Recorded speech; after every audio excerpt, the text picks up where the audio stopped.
بسم الله الرحمن الرحيم الحمد لله رب العالمين اللهم صل وبارك على سيدنا محمد وعلى آله وصحبه وسلم تسليما. So in this series of Sunday picnics, one of our goals is, instead of doing the regular halaqah, which was from Riyadus Salihin, we're now doing a review of the sciences of Sharia.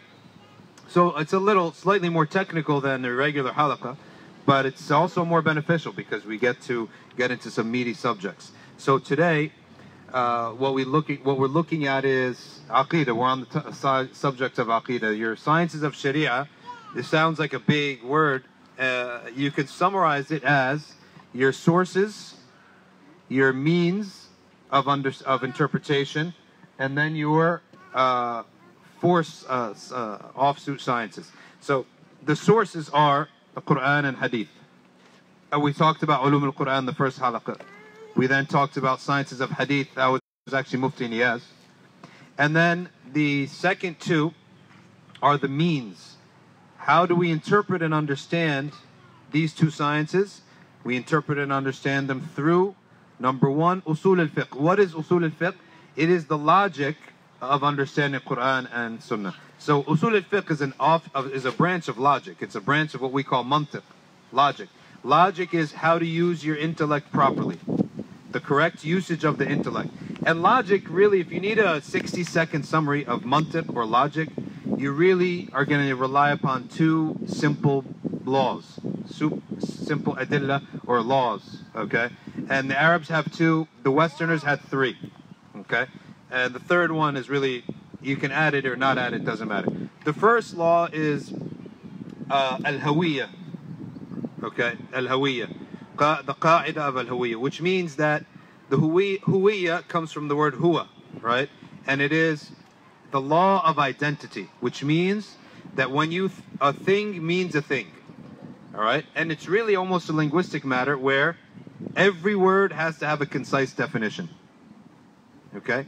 Every word has to have a concise definition. Otherwise, we can't communicate. As human beings, we cannot communicate. So what is the first thing that Allah taught Adam? Al-asma, right? He taught him vocabulary. Because if we part from the law that every word that we utter, okay, must have a precise meaning, then we're in trouble, okay? Now, words can have multiple meanings, but at least in every circumstance, we have to know which meaning we're talking about, right? And some of the meanings, for example, you have the original definition of a word, my usage of the word, and your understanding of the word. If you have my usage of a word and your understanding of a word is different, this is where problems begin, right? This is where problems begin. And this is why there are so many debates oftentimes go nowhere, because you never identify what I'm meaning by the word and what you understand from the word. So this concept of the qa'ida, or the principle of al-huwiyya, is the first principle. In English, we call it the principle of identity, all right? So this is the first leg upon which mantiq lies. And mantiq is not a subject that you have to observe. It's what's called a self-evident science. Logic is a self-evident. Self-evident sciences mean that by virtue of being alive, right, and having a brain that works, you're going to come up with these ideas yourself. Every one of us at some point has had a discussion or a debate and had to ask, what do you mean by that word?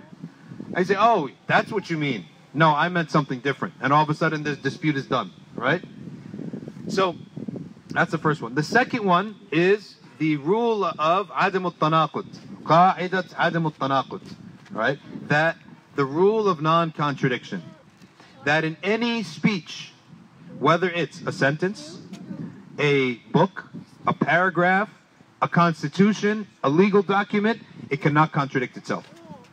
This is called the principle of non-contradiction, okay? So in any statement, when we speak, there's different ways we can speak. We can ask a question, right? We can make a statement. We can make an expression, like ouch or hooray, right? It's just expression. So you have different, we're talking now about declarative statements. A declarative statement, it cannot contradict itself, okay? A holy book cannot contradict itself. A textbook cannot contradict itself. So there's a principle of non-contradiction. Now, in the absence of these two things, what do we human beings, if someone expresses themselves without these two principles, what do we call that person? We call them majnoon, insane. So what is the definition of insanity? Is you uttering words that have no meaning. Okay? You're uttering expressions that have no meaning. And you're contradicting yourself. Okay? Or contradicting known realities. Alright? What would we say if I got up here and started talking like that? You say, okay, miskeen, his time is up. He's no longer mukallaf. Take him to the mental hospital. Right? That's what insanity is.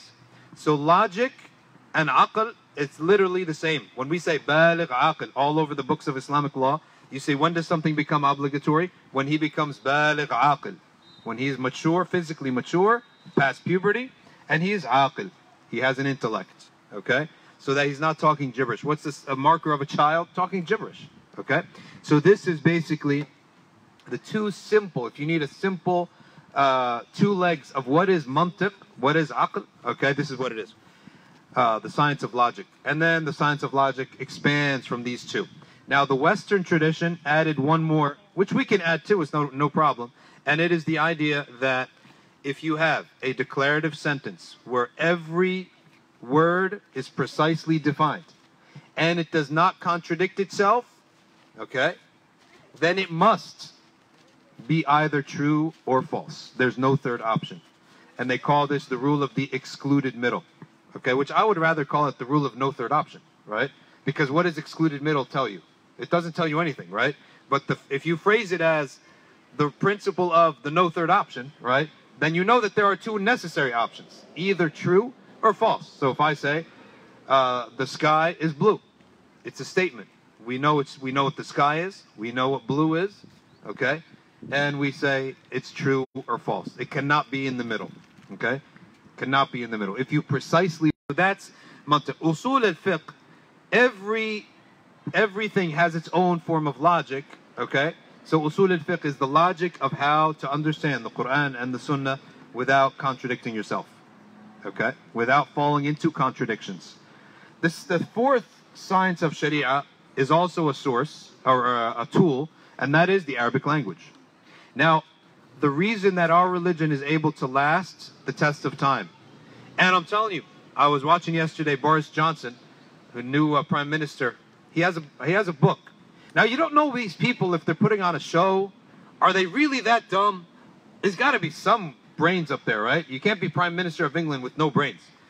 So this guy's a mix. Okay, he's a mix. He's all over the place. I think he's half now putting on an act of being a guy, because he knows now education level is so low. He knows that the majority of voters are regular guys who would rather be entertained than to have to think. Well, Trump figured that out as well. They're all figuring it out. Okay, and this is the dumbing down of the world. So what do you have when you dumb down the world? Dumb leaders. Okay, so in any event, the guy has some brains, and he wrote a book. The goal of this guy's, the goal of this man's vision is to establish the new Rome, to revive the Roman Empire. All right. So one of his things that he said in his book was that he cannot figure out why the Muslims are so stubborn and they're not apostating from their religion. The Christians left their religion, but the Jews pretty much have, in essence, the leadership have left their religion. Okay? So why isn't that, what is it? He said something inside of Islam, right, is making the Muslims stick to it, and it's very hard to get an apostasy movement to gain traction in the Muslim world. Well, one of the reasons is that our language is precise. The language of the Quran and the Hadith is precise. Why is it precise? Is because we have a stop point of where we say classical Arabic ends right here. And that is 100 after the Hijrah. So from the beginning of time when Arabic was documented, whenever Arabic was documented, you have the mu'allaqat, the famous poems, and you have documented poems that are mutawatir. Everyone knows them. These are like the long poems that everyone knew. If you're an Arab, you knew these. These are like epic poems, right? all the way down until the Prophet's time and 100 years after the Prophet. Why did they put it at 100 years after the Prophet ﷺ? Because that's when the Persians came in. They're Persians now are living in Medina, right? Non-Arabs are in. Arabs for the first time were born making mistakes in the Arabic language as children, okay? It became a common problem in the time of Sayyidina Umar ibn al-Khattab that kids are born interacting with Persians and now making mistakes in the Arabic language, okay? So there was a famous story of one of the companions wrote a letter to Umar ibn al-Khattab. In it, it had a very clear, it said, Min Abu Musa al-Ash'ari. Okay? So what is the correct Arabic supposed to be? Min Abi Musa al-Ash'ari. So Umar ibn al-Khattab knew, obviously Abu Musa didn't write this, his scribe wrote it. He said, who is your scribe? He said, one of the shabab of the young Muslims. He said, what a disaster this is. If this is the next generation, they're going to misunderstand the Quran, right? I mean, this is not even, this is obvious, right? This is not even harakat, this is letters, okay? So at that point, Sayyidina Ali began to think about it as well. They started to write down Arabic language, but the ulama say, Arabic is done here. So if we are going to do tafsir of the Quran or a sharh of hadith, when you look at the language or the grammar, you must rely only upon any usage that the Arabs had before this time. So that's why we know what our language means, right? We know what our words mean. We're not going to now say that, for example, salah means something else. We know what salah, how they understood it. So that's why it's very hard. One of the other things for an apostasy movement to catch on. And by the way, even when it does, the Prophet ﷺ told us it's going to catch on.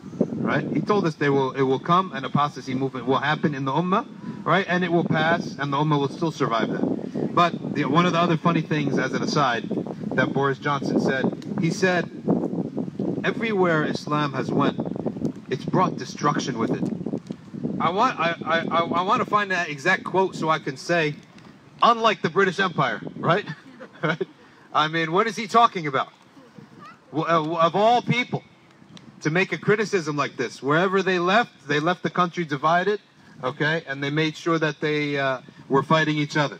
So that's the fourth science of the Sharia. The other four sciences of the Sharia, of them, three of them are heavy and one is thinner, but very important. The other three sciences, of course, as you know, are aqidah or aqaid, which is beliefs. The other is law, okay, which is the ritual law and civil law, which is fiqh.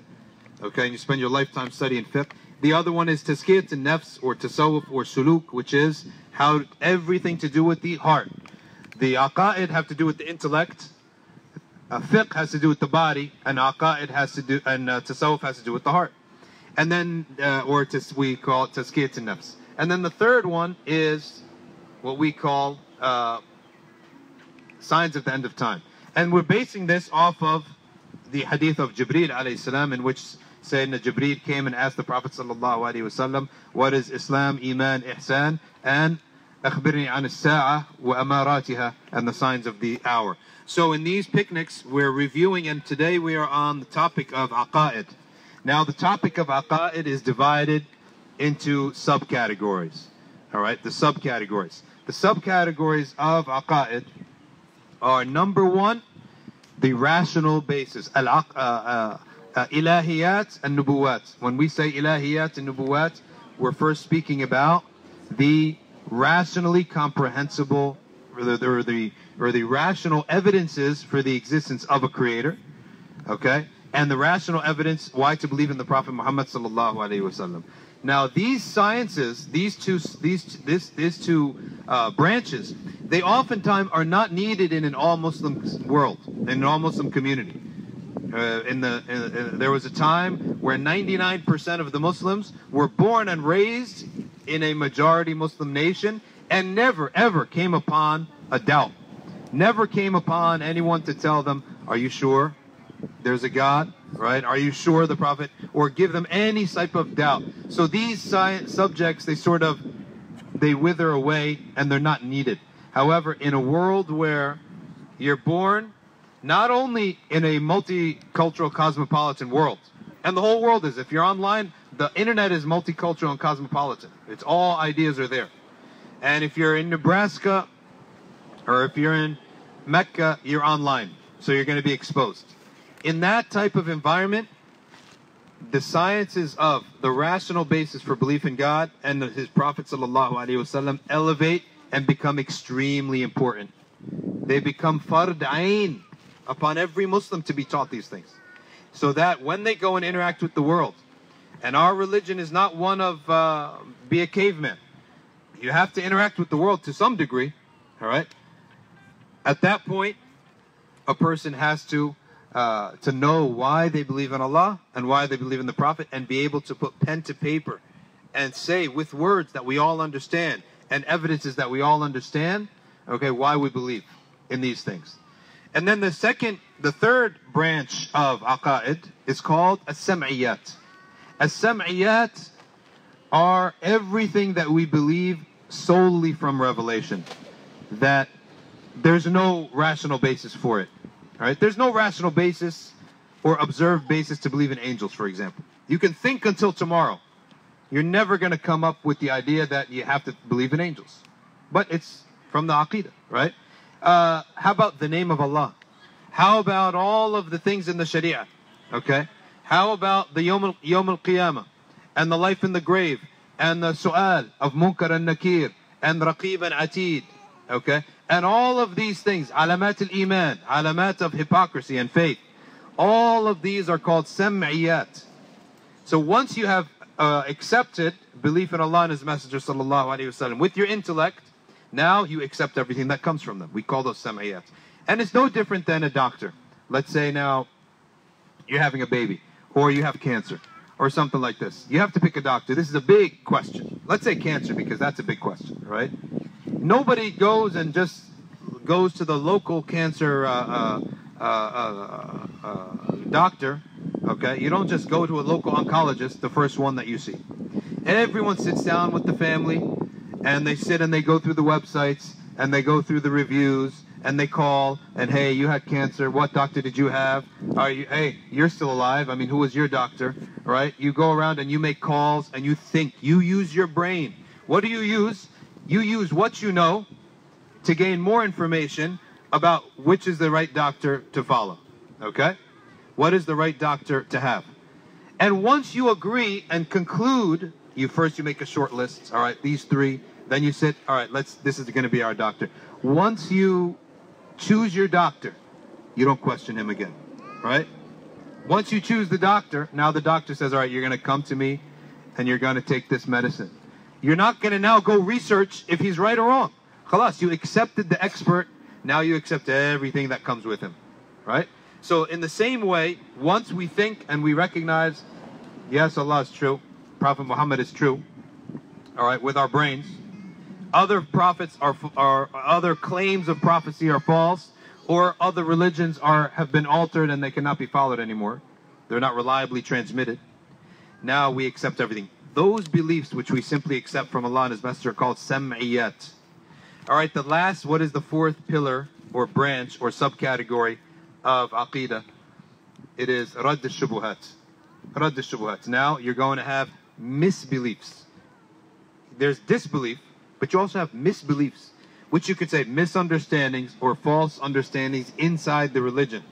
And so they have to be cleared out, all right? False statements about the deen itself, okay? So we call this heresiology in English, where you study all the attacks on religion from outside and from inside, and the theologian pushes them away and responds to them, all right, and disproves them. So now let's take a very quick scan of these four ideas, or these four subcategories. The first category is that with our intellect alone, we can know that there is a creator. We can only know a few attributes. The first thing is we know that there's ability. Ability exists. All right, and what's the proof of ability? Our own existence. Okay, just the fact that this universe exists must tell you that there's something stronger than us that has ability. And we call this attribute al-qudra. Okay, al-qudra. All you have to do is look around you. clearly someone was here, something was here. We don't know anything, right? You could say al-qudra, the proof of qudra is existence itself. All right, well, what other attribute can we glean if we keep looking at this existence? Okay, we can see that this existence possesses complexity, right? It's not a simplistic existence. It's an existence that is intricate. All right, it's intricate. The human body, when you look at your own body, well, who claims to have made you? No one made you. No one made you. Your father was just fulfilling his desires. So was your mother. And you just came out. She didn't get credit for you. She shouldn't get credit for you. The only credit she gets is that she stayed alive and she gave birth. That's the credit she gets. She didn't make you. So who made our bodies? You look at your body and it's possessed of complexity. That means if the heart goes down, the whole thing goes down. If the brain goes down, the whole thing goes down. If the liver goes down, the whole thing goes down. So if the skeletal system, if all your bones are taken away, you just become a mush and you die. Okay? If the blood is siphoned out of your body, you die. If the oxygen is deprived of oxygen, goodbye. Okay? If you can't have water for 3 days, ma salama. Okay? If you don't have food for 3 weeks, janaza. I mean, at every turn you're about to die, right? How many things are needed for life to exist? And you need oxygen. Well, where does the oxygen come from? From the trees. Well, where do the trees come from? From the soil. All right? Well, what does the soil need? Water. Where does the water come? And it's just a very complex world that we live in just to stay alive. All right? So we have to conclude that this power that put us here is possessed of the attribute of ilm, knowledge. A very intricate knowledge that will never end. It will never end. The science departments in universities, they keep growing. They don't shrink. The more they discover, the more they study, what do they discover? The more they don't know. Right? And they'll never stop discovering living things. They worry. They tell you, okay, things are going extinct. All right, that's a bad sign because we're destroying so much of the environment, things are going extinct. But we haven't even discovered everything in the sea, in the ocean. We haven't discovered everything on land. Until today, they're discovering insects that we haven't discovered yet. So we will never stop. Just as Allah is infinite, His knowledge is infinite, and His creation can go on forever. You'll never finish. So we know that He has knowledge. We also look around, and there's something else about the creation, that this creation, everything about it is unique. Everything about the creation is unique. You look at the human faces. Unique. Every face is different. Even though you can actually count how many factors are in a face, right? There's jaw bones, nose bones, right? Cheekbones. There's not that many. Do you have a charger for this thing? Yeah, charge it up. There are not that many factors in a face, but you find there are no two faces alike. All right? There's no two faces. And there's this type of, I guess, like a myth or something. I don't know what. There's a popular thing that people say that every human being has 7 people like him, that look like him. Have you heard this? Have you seen one? Right? You heard this, right? But it's like one of those ancient myths. Stick it to a computer or to a phone or something. You hear these things, but you never seen the... No, you need to keep the phone here. I'll keep the phone here? Yeah.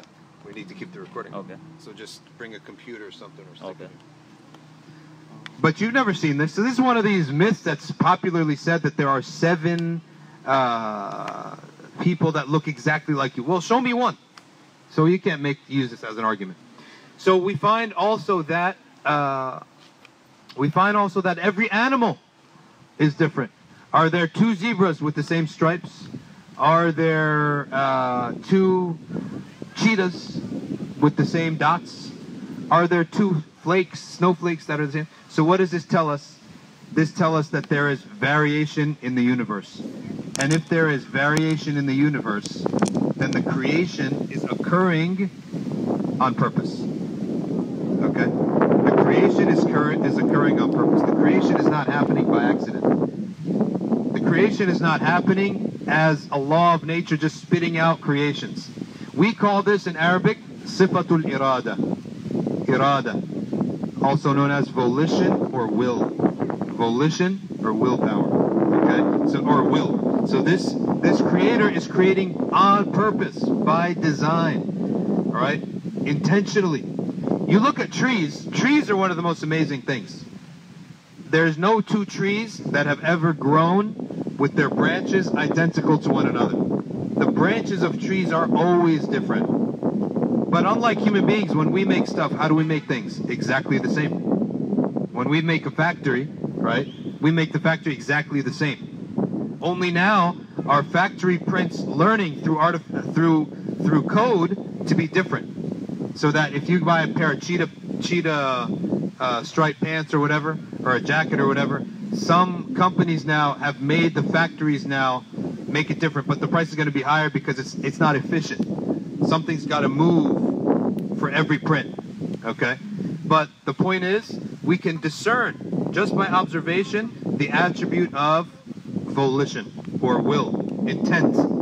Everything is intentionally being made. Now, if we establish qudra, ability, and knowledge, and will, okay, we ask the question, can anything possessed of these attributes be dead? If something has these attributes, can it be like a rock that's dead? Can a rock have knowledge? Can it have will? Can it have ability? Or it has to be alive? So life becomes a prerequisite to these attributes, so you must believe that this creator possesses hayat. He is alive. This creator is alive. Okay? And if it is alive, what is it? Then by definition, the prerequisite to that is that he exists. So his existence isn't even a question anymore. It's subsumed under these proofs. So that's 5 attributes. He exists. Let's say we don't even that we say he requires revelation. Let's say it exists. It has power, ability, qudra, knowledge, will, and is alive. Now, what else do we notice just by observation from this world? Okay? We observe order. Perfect order. You have the trees come up. The herbivores eat the trees. The carnivores, what if there were no carnivores? The herbivores, what would happen to them? They would be overpopulating the earth. Okay? If they're overpopulating the earth, okay, then there's not going to be any trees left, right? If there are no trees left, there's not going to be any oxygen. There's also not going to be water, wells, because the plant life sucks up the water, and we benefit from that through wells. So we're going to have a big problem, so we need carnivores, okay, carnivores. So we have a perfect balance. And then what happens to the carnivores when they die? They don't just sit there. They go into the soil. And the grass and the trees, they become the grass. So everything is perfect, right? Everything is perfect. So when we have this perfection, we have order in the universe. From the time that human beings have been alive and documented their lives and their observations, the sun has risen from the east. The moon has come up, okay, waxed and waned in a span of about 30 days, okay? From the time of human documentation of life, the same thing has been going on. The fish have lived in the sea. You never saw the fish have a revolution and say, we want to take over the land. The monkeys have sufficed themselves to the trees. You never had the monkeys come out and say, we want to take over the rivers. You never seen the lions want to leave the savannah. They didn't say, okay, well, the jungle is even better. More meat in the jungle. Let's go to the jungle. No, they live in the savannah. Okay? Everything lives where it lives. You've never seen the lions start saying, we want to be vegans. And let's eat trees. And then the deers have never said, let's start eating humans. We have perfect order. Okay? Perfect order. Since the dawn of time, there has been summer and there's been winter. Right? Why is the winter so important? Because if you had summer all the time, the world would be overrun with bugs. So the winter comes in, kills all the bugs for you. Okay? So what is the area of Earth where the region of land where you have a decent amount of bugs is where you have winter and summer. Winter comes in, kills off all your bugs. Okay? By the time they grow back and reach a climax point, okay, it's fall. And then they die off again. So we have perfection. Where do we have disorder? What if someone says, oh, really, we have so much order, then why do babies born?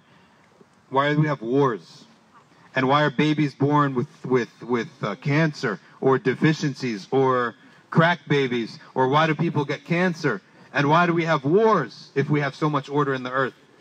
Well, what do we say? Everything you talked about has an X factor called the human being.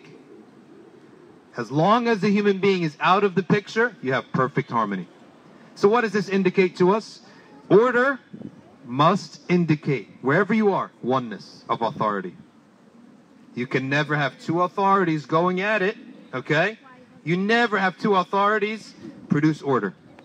Whenever you have one authority, you have order. Show me one instance in the world where people needed order. Let's say a company, a country, a military.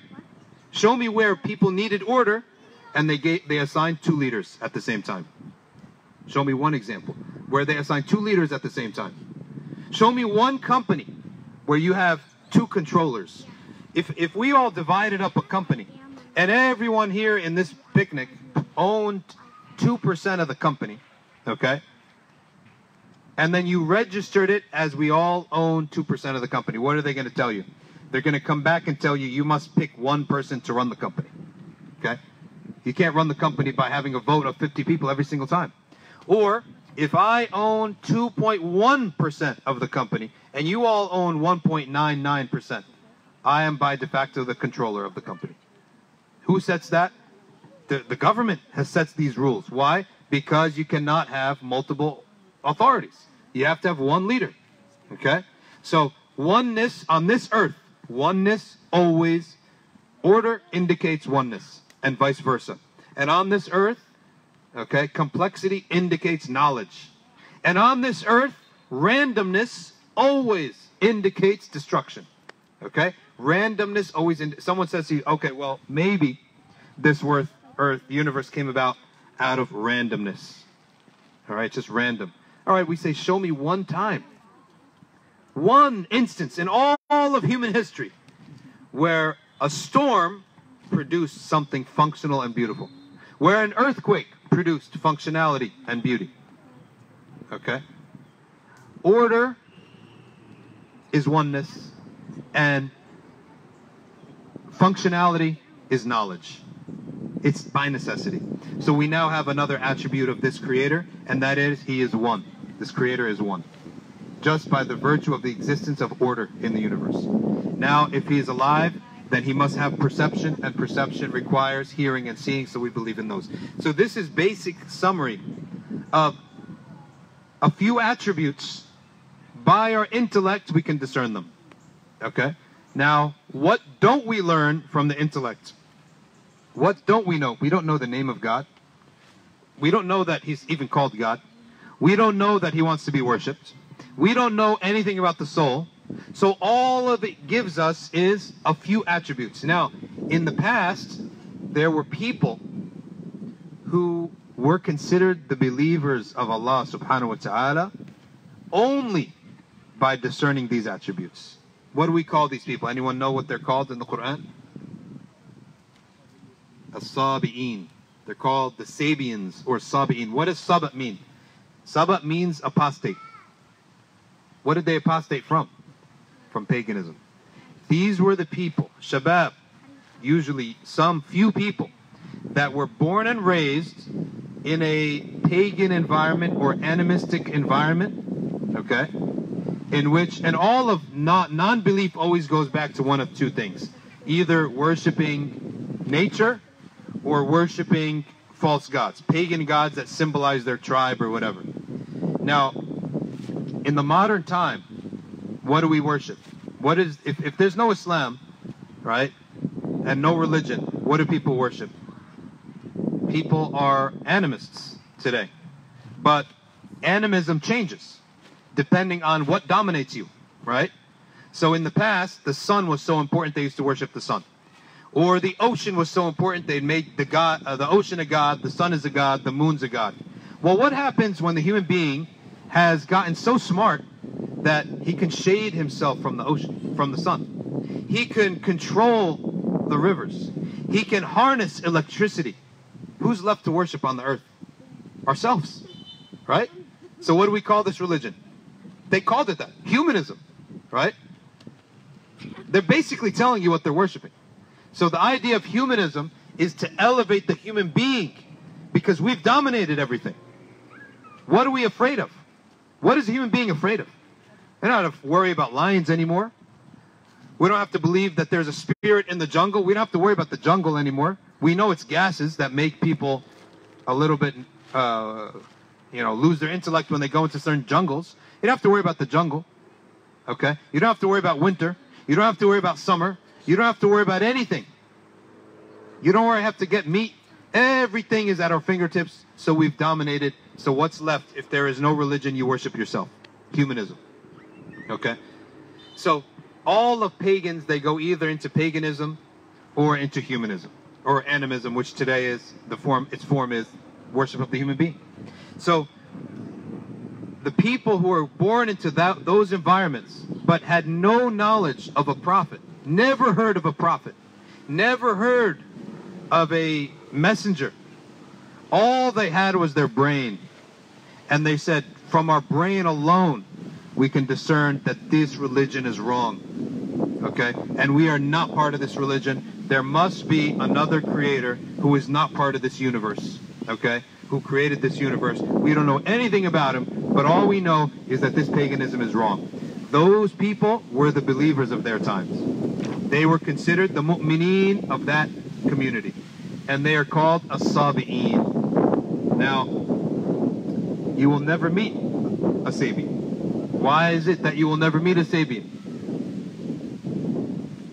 Common sense. Because if you're a Muslim and you meet a Sabian, he doesn't no longer need to be a Sabian. He's got the message now. And a Sabi, at that point, he gets another test. He either follows his prophet, the prophet that was sent to him, or he doesn't. Okay? So we're talking now the limitations of intellect. We don't know who God is. We don't know that he wants to be worshipped. We don't know about the soul. We don't know about the afterlife. We have no morality, no guidelines of morality. We have very little. Okay? And so for that reason, we need the Quran. We need a revelation. We need a prophet to come to us, all right, to tell us that he has spoken to this creator. That he has spoken to this creator. And from this, we now shift to the proofs of prophethood. And the proofs of prophethood come to us through two ways. Number one, through the prophecies of the prophet, and that's why they're called prophets. So if you talk to the creator, what is the one thing that human beings can never, ever, ever, ever control? Here we are, we control the environment. We can control each other. We can control animals. What is it that the human being will never control? You can never control time. All right? You cannot control the future. So a prophet makes himself known that the creator has one thing that is just his. All right? If you talk to the creator, then show us. And the prophet will then prove he is talking to the creator by prophecies, by giving us prophecies, okay? Telling us what will happen tomorrow. Musa alayhi salam did this, all right? What